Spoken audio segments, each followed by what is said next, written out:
Good morning. We woke up to an inch or two of snow today. So let's see what it's like to have snow when you're living in an RV full time. Shall we begin?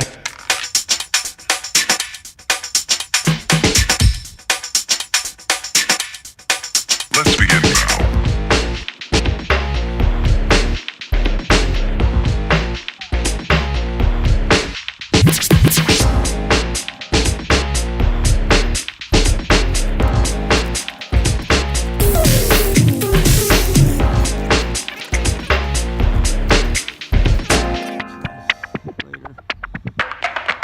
Let's begin now.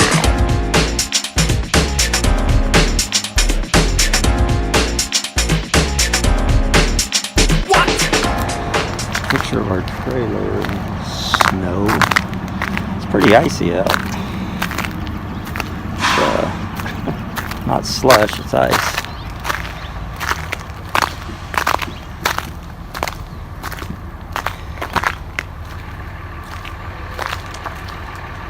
I have to sketch this later. Just from the picture though, this is supposed to warm up, so it'll probably melt. So we'll see. That's pretty though. Love these trees. I love sketching snow on trees. Painting in.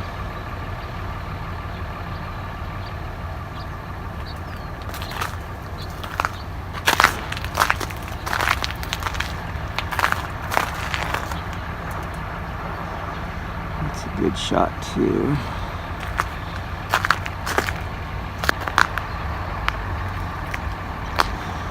Pretty sky today as well. There's the clubhouse down there. So, I don't know if you can hear that. You can hear how crunchy it is with that car pulling in.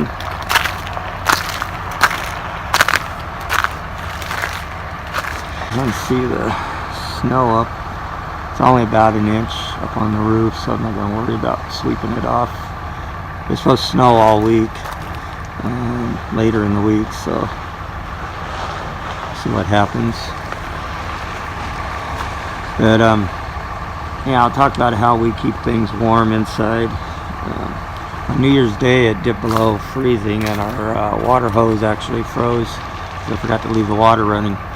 But if I go inside, I gotta get ready for work and talk about what I do anyhow to keep things warm in there and make sure things don't freeze. Just talking to our neighbor. We don't have a block heater for our diesel truck. We thought we should get one, but I'm not planning on being in this cold that often. And it's not that cold yet, but probably just won't run it anyhow in the cold. Just work from home. Okay, talk to you in a few minutes. Good morning again. So how we keep things warm in here in the cold, since we kind of got stuck in the snow. It's supposed to be down 20s later in the week for 4 or 5 days. So what I've found, we've lived in our RV for almost a year now, and the colder it gets, the less I use our electric fireplace heater, which actually works really good. On most days when it's in the 40s and 50s, that heats the place just fine. But as the temperatures get closer into the 30s and then now into the 20s, I'm finding I use the furnace more, which is propane, than I do the electric heat. And that's mostly because we have a heated underbelly in our trailer, and the furnace pumps in actually has a heating vent that runs all through our underneath our trailer. It is enclosed, so they have vents from our heater that runs into there and keeps it warm. So I find that it's just better to run off propane, and propane's cheap, pretty relatively speaking. We have 30-gallon tanks, and when they're empty, I think where we get them filled right now, it usually costs us around $16 a tank, and those last for a couple weeks. We have 2 of them, and so they each last for a couple weeks, so that's not much for a heating bill. Where we're staying in the RV park we're at now, electricity is included, so we do use our electric heater when we can, but like I said, when it gets down cold into the, well, below freezing, I tend to use the furnace more than I do the electric heater, just so that it'll keep all of our lines and pipes thawed. And then I leave the water running in our bathroom sink, just because like I mentioned earlier, our hose that runs from the faucet into the trailer froze on New Year's Day, and it just got down to like 29 or so. So now I leave it on anytime it's getting close to freezing.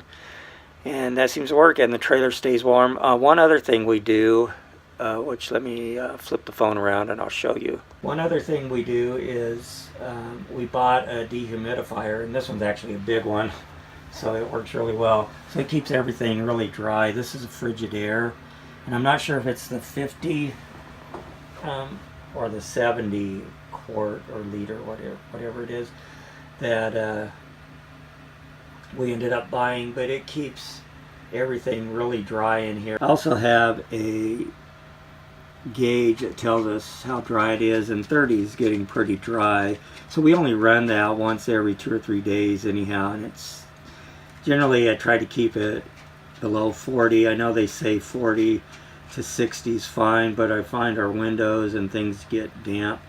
And if you live in a trailer, you know things can get moldy really easily. Anything that's touching the outside walls will get damp, and then it eventually gets moldy. And also under your mattresses, which we've had all those problems. But since we bought this dehumidifier, and again we bought a really large one, but we have the room right now for it, so that it works for us. And again, we only run it every 2 or 3 days.